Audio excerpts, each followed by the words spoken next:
Hello, thank you for tuning in to this edition of the Vulcan Report. This will be a quick video. Just want to go over a few things with the charts here.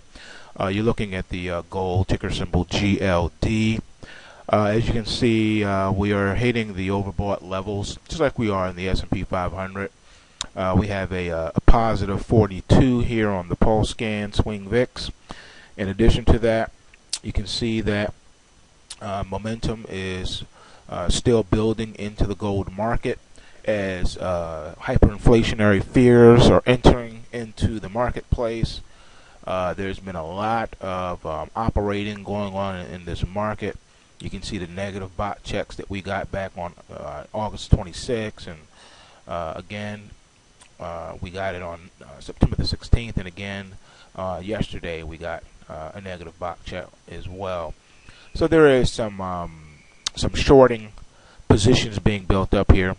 That's again, if those of you who follow the videos, you know that doesn't necessarily mean the market's going to be turning anytime soon, but we do expect some type of a correction, probably testing the trend line support, probably around the $124 level before we bounce. We could even overshoot that and probably go to 122.67, somewhere around there, before we bounce back up again. It's not uncommon even to correct back into the cloud, and that's down in this area right here. So if we do that, we're back down to the 118 level before we bounce again. So that's going to be something that you're going to want to watch, and check out the spreadsheet on the blog at pulsescan.blogspot.com, and you just click the link and it'll take you to the interactive chart where you can take a look at how the system's going to react and handle that. Let's switch over to the S&P 500 now. All right, as you can see here with the S&P 500, we're also in overbought territory. We have now a negative pulse scan here on this one because we're trading below the zero signal line, as you can see with these red candles.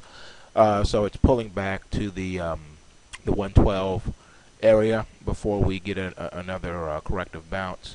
And this should take us beyond the 115.5 range, up to 118. So that's where we are in the S&P 500. Again, a lot of strength and momentum, as you can see from the breakout area here with these with the last pulse waves that we have. We also crossed the long-term period trend line here back in on September the 3rd, and then we got a pulse wave here on September the 20th. And we've been moving up ever since then. So the last pulse wave that you got would have been at the 113.29 level, and we're continuing to move up from there. So we should possibly, like I said, see a pullback into the possibly a 112.85 range, somewhere around there, and that should be support for the next leg up. So we're looking to pull out maybe another $5 out of this particular move. So you want to make sure that your stops are placed and they're tight. If you get stopped out, you can always get back in after the correction is completed. And that's pretty much it, all we have here on the S&P 500. So we're going to continue to watch gold and the S&P 500, ticker symbol SPY and ticker symbol GLD, for clues for market momentum. And we're also making a note that the NASDAQ 100 is not necessarily following suit like the Dow and the S&P on the correction. So we have more strength in the tech sector than we do in the Dow and the S&P. And the NASDAQ being the more intelligent plays, we can get our cues from that. So we'll be following that also. So those of you who are following the spreadsheet, you're going to want to check that every day. We try to get it uploaded the night before so that you can follow along with that. We've been making a lot of upgrades to it so that it can be easier for you to read and easier for you to follow along. But be encouraged. We've been working pretty hard over here for you. I've been in the lab trying to get things prepared.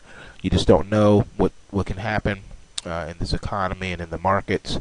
We just want to be prepared for anything. We're not married to any position or direction in the market. We're bullish when the market's bullish, and we're bearish when the market is bearish. So keep that in mind, and watch your stops.